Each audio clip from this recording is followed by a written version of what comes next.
Hey everybody, what's going on? It's Trays. So, I am in a fucking parking lot and I'm loving every second of it. Anyway, yeah, no, I am just cruising. I needed a new razor because mine broke, so I had to go buy a new one. And I thought I would just finally make a video on my bike. You know, I've been riding it for the last couple videos and haven't even talked about it, so here you go. So, as probably have noticed by now, I'm on a 2013 Honda CBR600, and I have now officially owned this bike for 1 full year. I picked this up, let's see, what's today? Actually, no, not 1 full year. Next week's gonna be 1 full year. Hey, what's up, guy? Here's a little wave for you. Picked it up a year from next weekend. It was a leftover 2013 model, and I got it for an obscene price. It was $9,000. They were just clearing it out, and I jumped on it. Again, as you probably remember on one of my prior videos, I originally had a Ninja 300 for 2 years, which was a fantastic bike. I loved it, but I was ready to move up. So, you know, it's been a real fun bike, man. The suspension's awesome, especially since I got it dialed in. Hey, slow down there, guy. And I had the chance to actually really get to see what it was capable of at Tail of the Dragon. I went there last April, and man, what a blast to ride. I mean, I'm sure I probably would have had as much fun on the Ninja. Without a basis of comparison, though, it's kind of, you know, that's all I really had to go by for Tail of the Dragon, and it was just phenomenal, man. I was killing those turns.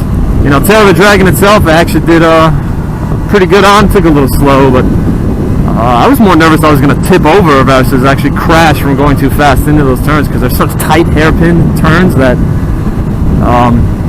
I just really wasn't prepared for exactly everything I needed to do to negotiate them. But I made it through, and then I crashed the next day.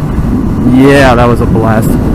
Came on Route 28. I just missed the apex of a turn. I misjudged it, took it too far, and then I low-sided, hit dirt, went too wide, and then me and the bike ended up sliding into a guardrail. Surprisingly, the only major damage to the bike was just fairings were all scratched up, and then I broke the left control peg. And what I ended up doing to get it back up and running was to take the passenger peg off and put it in the front place. And it worked pretty well, almost. When you put the passenger peg on the front, you can't totally get it to fall down completely, so it was stuck at about a 45-degree angle, but gave me enough leeway that I was actually able to control it. And as far as me, you know, I've got a gear review, a post-crash gear review up for my Cedici and Joe Rocket stuff. What happened to me is that I slammed my foot into the post of the guardrail on the way down, and that kind of hurt. It wasn't so bad. I was actually able to ride back home that way, but once I took the boot off, my foot swelled up like crazy, and it was just brutal.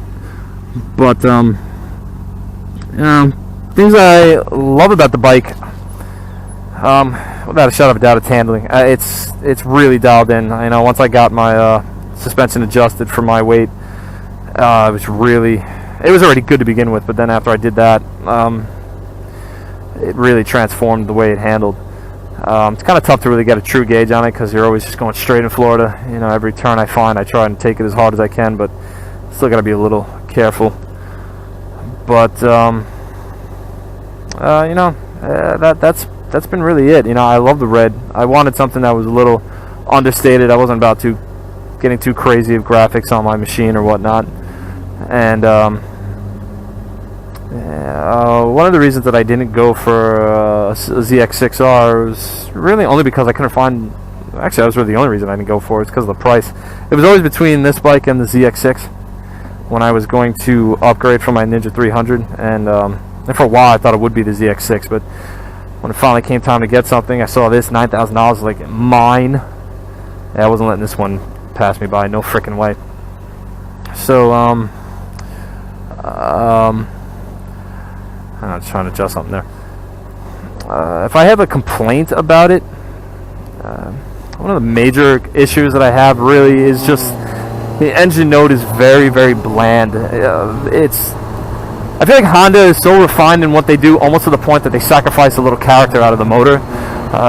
It's responsive, don't get me wrong, you know, it pulls very nicely, but it doesn't have that same awesome sound as you know, I think a Gixxer 600 has got a really amazing stock engine sound, and you know, even watching YouTube videos, I mean, you know, you can't really capture the sound of a motor properly on a video, but when you hear the Gixxer, you're just kind of like, man, I mean, at least me, I think that's awesome. This one doesn't sound bad, it's just generic. It would be the best way I could describe it. An exhaust is definitely in the future for me, but you know,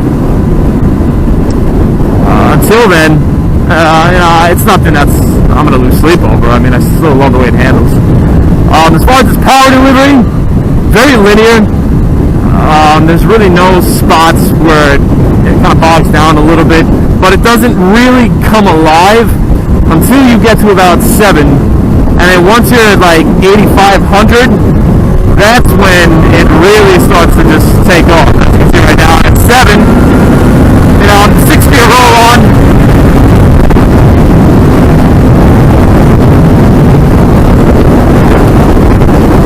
And you know, there you go.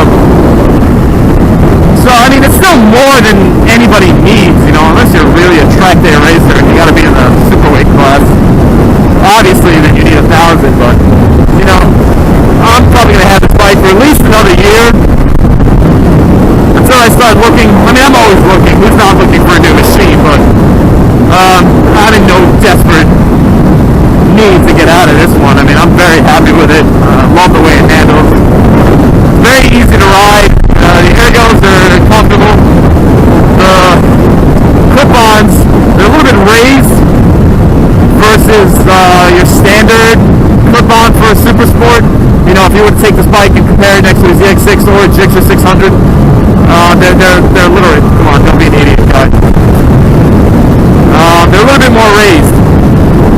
So, you know, to me, I think that adds a little bit to the comfort. Although, I mean, a lot of people say the Gixxer 600 is by far the most comfortable Super Sport. I have yet to ride one. I really would like to. But I mean, other than that, other than that, I'm not complaining about that. I think it's awesome that the bars are raised, because I definitely can go a long distance on this thing. You know, I've been able to go on 350-mile jaunts, and you know, the only thing that really bothers me is maybe like my neck, but I don't think that's because of the position of the bike itself so much. It's just the fact that, like, you know, your head is moving around, you're dealing with the wind, you're trying to blow it down, and even if I was on my Ninja 300 after that many miles, my shoulder would be bothering me. And the Ninja was a very upright bike. So, hey, matching red Civic. What if I'd be a loser if I got a matching red Honda Civic? You're going to be going any slower. Anyway. So, yeah, it's been a great bike. I haven't customized it, not yet. I actually finally, though, ordered some parts. I'm going to replace these indicators, and I'm going to get them with some really like thin LED strips, kind of like the ones that they're similar to what's on the new RC213V. I really like the way they look on that bike. I originally was going to go flush mounts, but there's something about all of those flush mounts that, I don't know, I just didn't like the way they sat. There's just something strange about it. So I'm kind of a guy that's like, if the bike was designed for something, don't change it to be something it's not. Just keep it as is. And you know, I'm trying to do that. I want to do a whole blackout routine too, and I'm gonna see if I can get some, you know, levers, get those blacked out, get some new controls rather, and have those be black. I want to get the carbon fiber cover for the exhaust pipe as it rolls down the side of the bike into the engine. That's something I definitely want to do. And you know, we'll see what happens. Who knows? Maybe in another year, by the time I'm ready to do that, I'll just buy a new machine anyway. So yeah, so it's an awesome bike coming from a Ninja 300. It just felt natural. Yeah, I really can't say there was anything that took me by surprise. You know, and I've heard in a review that the bike can be a little uninspired sometimes, and you know, maybe that's true. Maybe that whole not taking you by surprise is part of an uninspiring aspect, but it doesn't take away from the overall fun of the machine, and I'm a big fan of it. So,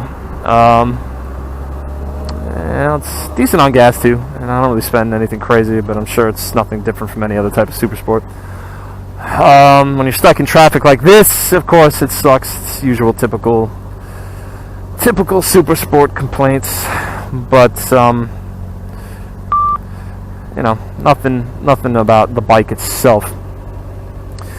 So I'm on the road to get some pizza right now. I'm from the land of pizza, and it's hard to find a good pizza joint that comes close to Long Island, New York City pizza. But this one spot's pretty cool. It's like a gourmet make-your-own pizza joint, and it's like you ever been to Moe's, you have to pick your ingredients. It's kind of like that, you know, and it's pretty cool. You can get a whole bunch of different like styles of pizza there. So have to travel far. There's not many pizza joints by me that are good. So anyway, that's it for me. About to hit my destination. So I will see you guys later. Trey's out. Yeah, that's right. Look at that magnificent pizza. White top. I miss New York.